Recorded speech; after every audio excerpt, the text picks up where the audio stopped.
Hey guys, I'm super excited to have Adri back on my channel. Yay! He wanted to do a video this morning and I was preparing for my video, and then we realized that we basically wanted to talk about the same things. So we're like, why not collaborate, right? And we match. We're just going to point that out now. This happens to us all the time. We're the same color hair practically, like same color shirt. We're not wearing pants. TMI. You didn't have to tell him that. It's hot in here. Pants. I'm wearing yoga shorts. Let's keep it PG. Okay. So, a question that we're asked often, just by whoever, friends and family, strangers, whatever, is like, I've got a business idea. How do I start? What do I do? Do you have any advice? Not because we're like the most outrageously successful entrepreneurs, but I guess because we've been running sustainable businesses for 7 years. And he's been an entrepreneur his entire life, a freelancer his whole life. When was your on and off? On and off, yeah, because he was also a student forever. But what was your first foray into entrepreneurialism in a nutshell? Well, if you count freelancing as opposed to businesses, I did. Yeah, I mean, there's similarities, but it's not the same. Yeah. I started freelancing when I was like 13 or 15. Okay, I thought it was 16. Yeah, 13. Well, 16 for the bigger jobs, but like graphic design and freelancer. Yeah, so this is like super ingrained in him. And my dad's a freelancer, and he has been his whole life. So yeah. So for me, like starting off, I wouldn't have been able to do it without Adri, not because I don't have the skills or the wherewithal to begin a business, but simply because you often need the simplest advice and just that little push to get from 0 to 1, which, I mean, getting started, it's like learning how to drive a manual car, or right now we're teaching our son how to ride a bike, and it's just that getting started. That's really the hardest part. So that's kind of the advice that we're hoping to give you guys today, whether you are thinking about launching a business, starting a brand, just delve into freelancing, you want to start a side hustle, or whatever it is. So I want to say one of the main points that we have is that while getting started is maybe the most difficult part, but it's not for the reasons you might think. No. It's not that it's actually difficult. It's more just you have to unlearn some things in order to get started. Exactly. And so the actual starting process is not hard. It's just more just getting rid of the ideas in your head that you have that are preventing you from starting. Exactly. So that's what we're going to be. We're going to unlearn you today. So Adri, so when you started, or like what was like the nugget of wisdom that you started with that keeps you going, that you come back to, or that you've forgotten maybe sometimes and wish that... Well, I mean, I think another thing to remember is that if you are feeling the pull to start a business, that pull is something you need to keep in mind, and you need to write it down, and you need to see why it is that you want to start a business, and know that right now is the point where it's clearest to you, and that's valuable for the long run, because there's so many things to do, and not any one of them is particularly difficult, but there's a lot of little things to take care of, and you often forget, a couple of years down the line why you're doing this, right? Yeah. And sometimes it's those details that can derail you without knowing why. Yeah, having that why. You had said earlier, keeping it enshrined, and I actually really like that. Yeah.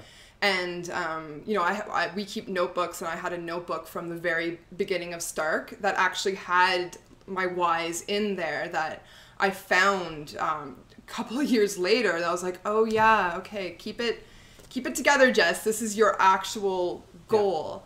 Yeah. Right. And it's important too, to keep in mind, like, your personal goal with it, not what another person's goal with their business is, or just the general goal of businesses. And I think this is where people really lose their way and get extremely detracted, and then probably ultimately fail, is thinking that they know what a business looks like and what it should be. Yeah. So what's a business? Just you make a product that people pay you enough for to keep running the business. That's it. That's all it is. Yeah, so what it's not is like, you know, the paperwork involved in filing. It's not like the building that you work in or don't work. Like it's not the structure of the business. B Corp or S Corp, all that stuff. Like it's all extraneous. It's not your employees or lack of. Yeah. It's not even the product, really. I mean, it is if that's part of your why, but it's like, it is the product, isn't it? Well, no, I mean what I'm saying. It's critical, and I think for some businesses it can not be a part of it, but I think for us it definitely is, right? I would not be able to, like, I'm having a hard enough time. I believe in my product, but I'm having a hard enough time marketing it simply because I have issues around that. Doing that with a product, I didn't believe that it would just not be possible at all. Marketing should be a whole other video. It is such an interesting mind game. For like yourself. Yeah. It's such an interesting mind game. Like you think, like it's funny because like from an outsider you think marketing is all like a mind game at you, but marketing, like when you're trying to market, it is such a mind fuck. Like honestly, I can say that to my channel. Okay. So it's really, I think, important to enter into starting a business knowing that you kind of know nothing about what a business is in a good way. It's really, it's beginner's mind. Or that you should try to know less than what you think you know. Yes, yeah, like unlearn what you think you know about what a successful business looks like. I think for you, when you were talking about getting started, and that's what made me realize that that's relevant to here, is that one of the things that my suggestions gave you is just a mental model of what a business is that was different from what you had thought about, right? Hey, sorry, the entire neighborhood just decided to mow their lawn at the same time. This is a problem when you live in the suburbs. So we anyways, as you were saying, Adriano. Yeah. So I wanted to talk about, or just ask you, what mental models you had in mind before you started and what changed to make you able to start, right? So what did you know about or think you knew about businesses that turned out to not be true? Okay, well, I felt like I knew kind of nothing. Well, not nothing. All of the experience that I had, I've been working in offices, and even some of my earliest experiences with the government of Canada, like since I was 15 years old. So I'd always worked for fairly large companies right up until some of the experience that I got with some startups. And only one of those startups was actually a very small one that I've talked about before in my video about how I got started. And it was a woman-owned business, and the way that she had done it is that she was a lawyer, or I don't remember what, but she had a lot of money to start with, and she had invested a lot into manufacturing her product. And I remember the whole process she went through with her manufacturers in China and how difficult it was, and there was all these quality control problems, and she wasted so much money, and she had employees, but it really just started in her basement. But it was like that pretty typical story of, we started off with nothing and it got much, much worse before it got any kind of traction. And the traction she got, this is just a little aside, is because she was actually on Oprah. So it was, Oprah saving the day again. Which, Oprah. But yeah, like, I don't know how many businesses have had that story. It's like, and then Oprah. But so, like, I guess my experience sort of led me to believe that you had to have some kind of capital to get started. You can't start a business from nothing. That happens in fairy tales about like the American dream. That doesn't happen to Canadians. That there's going to be a lot of hardship and a lot of poverty and a lot of like business trips to China to like have arguments with people. Like just insurmountable crises and problems before you get anything of value out into the world. And it just seemed like, I like big facilities, big money, big problems, and then teeny little bits of success. Yeah, if you're lucky. If you're lucky. That's honestly what it felt like. And I mean, when you, unfortunately, it's the businesses that get the biggest, that get the most attention, right? You read Inc. magazine, and it's all about the fastest growing businesses and biggest growing businesses. The unicorns. Yeah. That's and what even we call not, them. even not the unicorns, but like there's, top Fortune 500 or whatever, or like Fortune 5000, it doesn't matter, but like big, right? They get big enough to get noticed and written about. Mm-hmm. And so every time that happens, that reinforces that model. Exactly. And it's just, there's this long tail of much, much smaller businesses like ours and like many others that are not like that. We're not glamorous. No. For me, by choice. Also by choice. Yeah. I mean, I've turned down opportunities. I've turned down a lot of things because I was like, this might seem like you remember one of my biggest retailer turn downs that I did once I started doing some digging. I'm not easily impressed. It's one thing I've really learned about myself. Like, I am not easily impressed. Yeah. I'm not going to name any names or whatever. I'm not like that. But one of the biggest retailers had approached me and started making offers and started doing some negotiations and stuff with me. And I never felt awesome about it. And then as I started digging around, I realized that it would have been suicide. It would have been suicide just to try to get that extra little bump up there. And, I prefer to ask questions and to do some digging rather than just be like, oh my God, yes! And just because it was one of those where like outwardly it would go from, oh yeah, I'm running this business, and most family and friends wouldn't understand really, to be like, oh, I'm in this store. Yeah. It's like, whoa. Yeah. Like my parents would have been very impressed. Yes. But you would have been extremely stressed, and it would have been bad. It would have been, it probably would have broken me. I think it probably would have. Yeah. Well, from not necessarily. I mean, it's not that a big break isn't always, it could be depending on what your goal is, but for your goal and for what the research you did from actual inside people who've experienced the same thing with the same company, seeing that the outside look is not the same as what we would actually be like. That's right? Exactly it. Because often what happens with opportunities like this, it's not a sustainable opportunity. What a lot of small businesses, specifically for this company, but this could be all different kinds of opportunities, is that you get a big, big bump in demand and then it's gone. But the bump is so big that you have to change the structure of your company. You go from being a little indie company, like maybe you're doing everything yourself, maybe you hire help once in a while or whatever it is, to being like, I need a lot more supply than what I'm used to ordering. I need a much bigger facility. I need a lot more help. I need to export things at a level that I'm not used to. It's like it's starting over from scratch. And if that wasn't the intention of your business from day one, it's like figuring out a new business model for 4 weeks of success. Yeah. And then what? Yeah. And the key is that because your business was sustainable from the beginning, you didn't have to leap at that, right? No. It's not like you were negative cash flow and then, this came along and, oh, you have to grab that.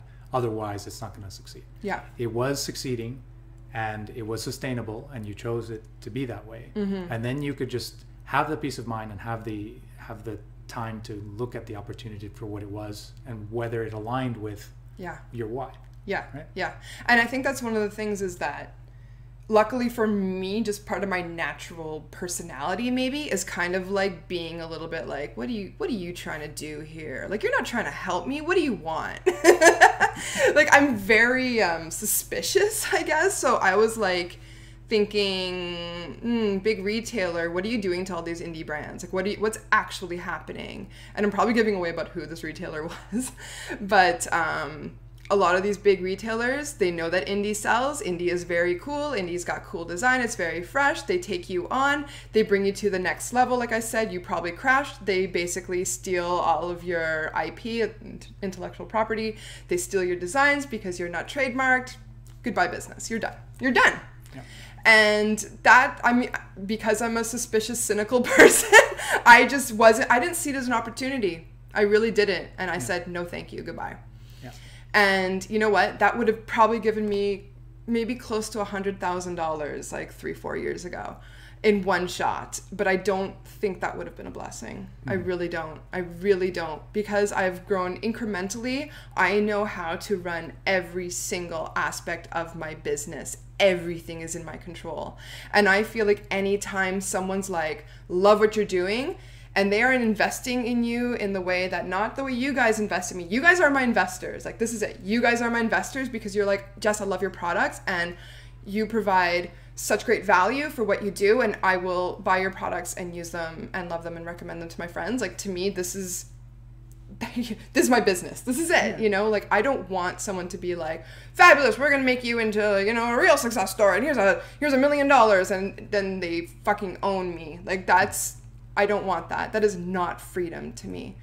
And building my business, it was all just about being a rebel and, you know, finding freedom, you know, and it's building a product that I love and that I believe in. It's something that I absolutely adore doing. And I feel like it feels great when you really, really know and feel that you are making something really great and special and of really good value, and that it can support your life and your family's life. Like, I don't need to create a huge corporation that, like, for what, you know? My product gets out there and my goal is achieved. And if I can help anyone achieve their own goals in the sense of, like, you know, helping you guys with, you know, your skin, obviously, or just inspiring you, like, that's a big thing for me, is just helping inspire people. Like, that's huge for me. What more would I want from life, you know? And I make enough money to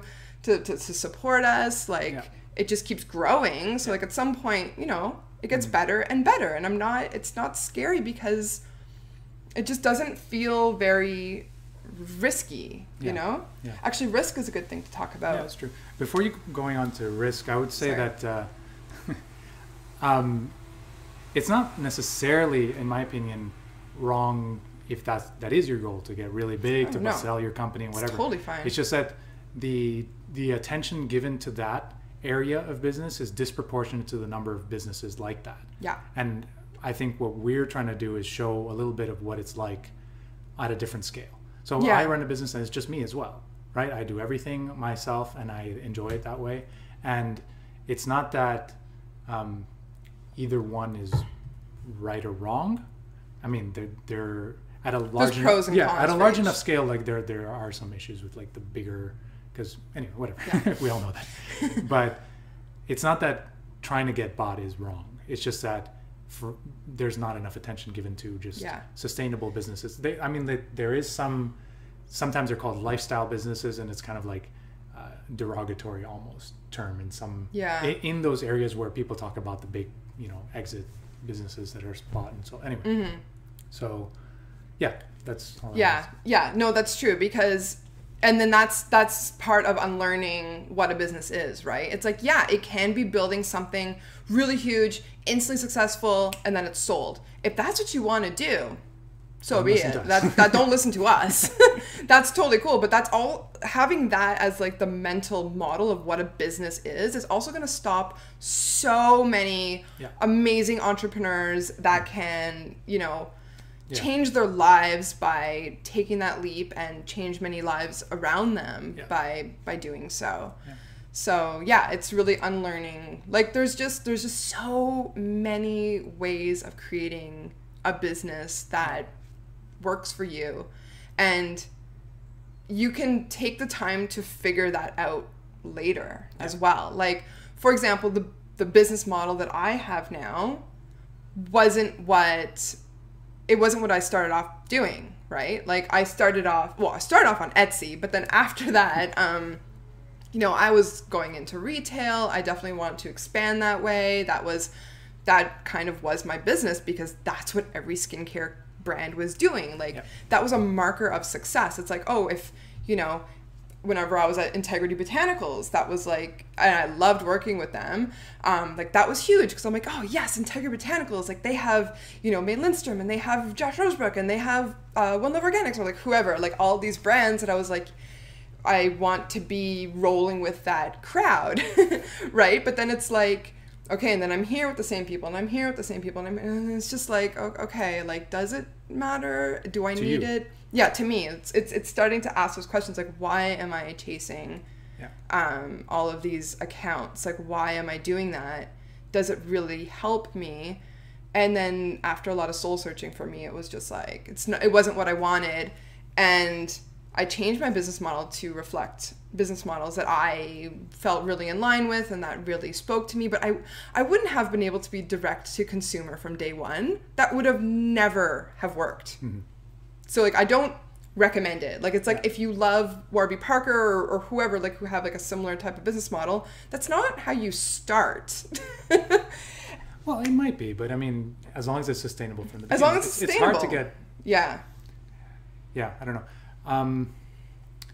What I was thinking when you were saying that is that it's also important to do what you did, which is to take inspiration from other models in other areas, right? Because sometimes I notice when you tell people in face-to-face that you have a skincare business, they imagine a certain thing. Yes, they right? do. Yeah. And that certain thing is what, if you say, I'm going to start a skincare business, that's what people imagine, mm-hmm. right?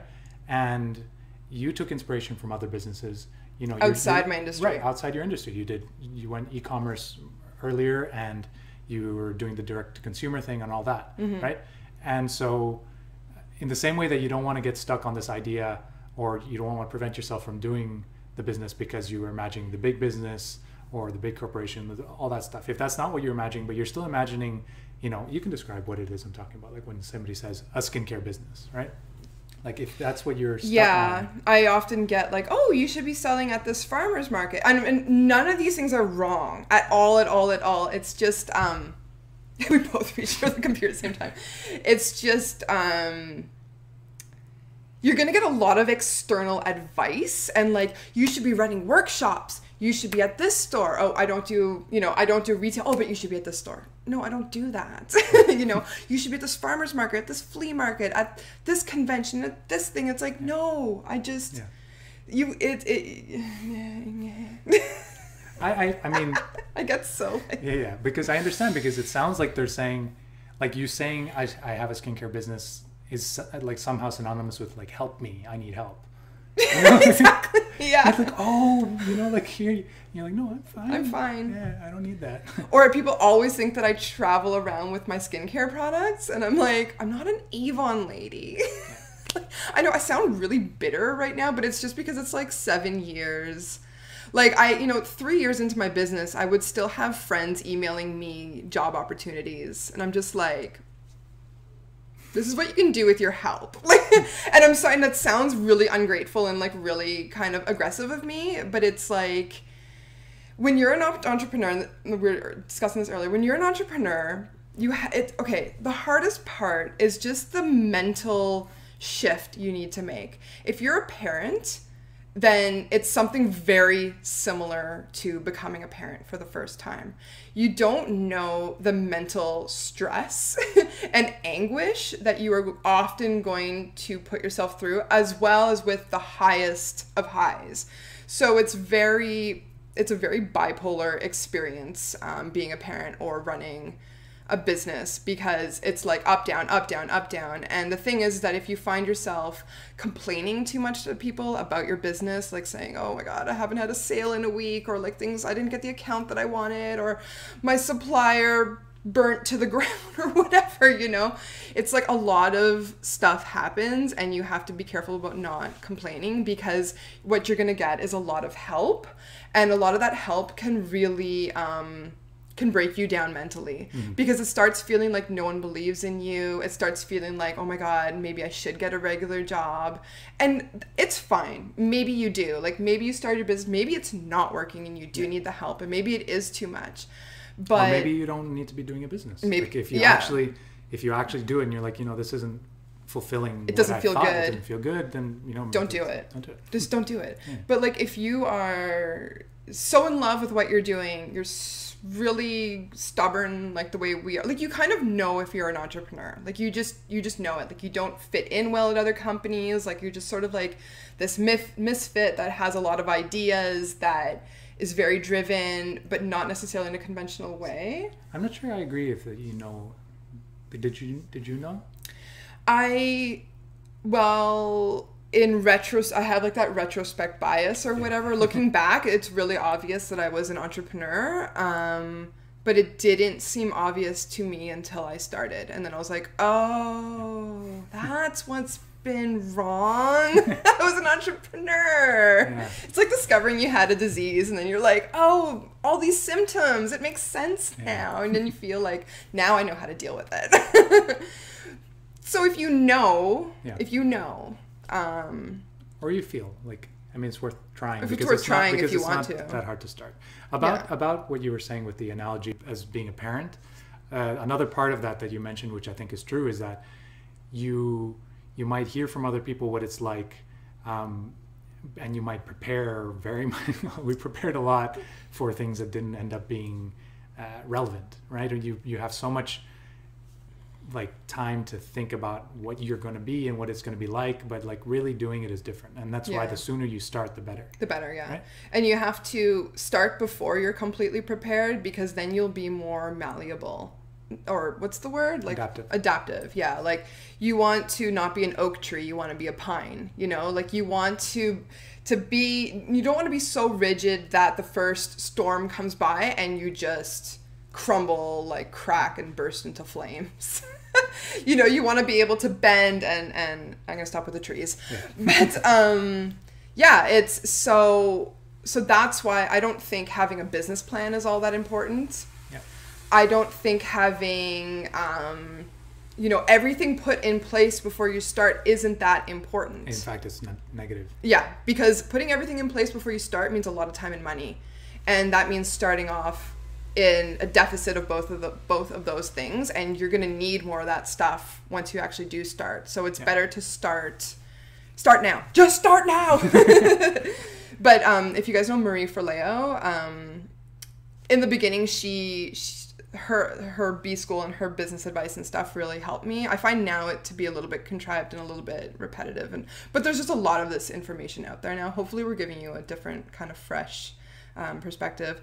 But she said start before you're ready, and I really agree with that, because starting with this beginner's mind, as I had mentioned before, is really, really important. Starting with a list of questions is so much more valuable than starting with a list of answers. Because you don't know. You don't know. It doesn't matter how much research you do. It doesn't matter how much you don't know what's going to happen. You don't know what your business is going to end up being and looking like and acting like. It's just like, you don't know what your kid's going to be like. You know, like, remember, like, before we had a child, we're like, we're going to do this and we're going to do that, and this is how we're going to discipline, and this is how we're going to whatever. What the hell did we know? You don't know who you're going to give birth to. Like, you don't know who this person's going to be. Just or like who you're going to be. Or who you're or who you're going to be down the line. Just like you don't know what your business is going to take shape as, because you don't know who your customers are going to be, and your customers really help shape what your business actually becomes. And you don't know who you're going to be and how much you're going to change and how much you're going to learn down the line. So it's good to start off very flexible and loose and just without, I mean, for us, it was really important to start without any debt, to other people. So no investors ever. Because I would never want to relinquish that kind of control personally. And I know that's the same with you too. It's totally fine if this is your thing, right? So summary, maybe? I think it's just really keeping it simple, keeping it stupidly simple from the beginning, and not putting. I'm gonna give you a whole bunch of like cliches, but not putting the cart before the horse. So, you know, don't ask for if you are like, I'm gonna go for an investment, don't ask for an investment before you've made a single sale. You know, like, don't ask for money before you know you can make the money, because how are you going to make that money back? You know, like, you think you might have this genius idea. Don't spend more than like $500 to get the minimal viable product out there in one way or another. And it really could just be a video about a prototype, you know? The way, so what I would summarize it as is just be open-minded and be flexible, because no matter what model you start to follow, if that's the one model that you have in mind, no matter what it is, if it's a big business, if it's a small skincare thing, if it's, you know, because you're also using language from the software world, like, you know, minimal viable product and all that kind of stuff. There's also a whole list of mental models that are in that space as well, but they might not fit what you want out of it. No matter where you start, you need to be flexible and open-minded, because the fun and the freedom of having a business that you own is to make it what you want it to be. Yeah. Right? And you basically, if you start off making someone else's business, you're losing that right off the bat.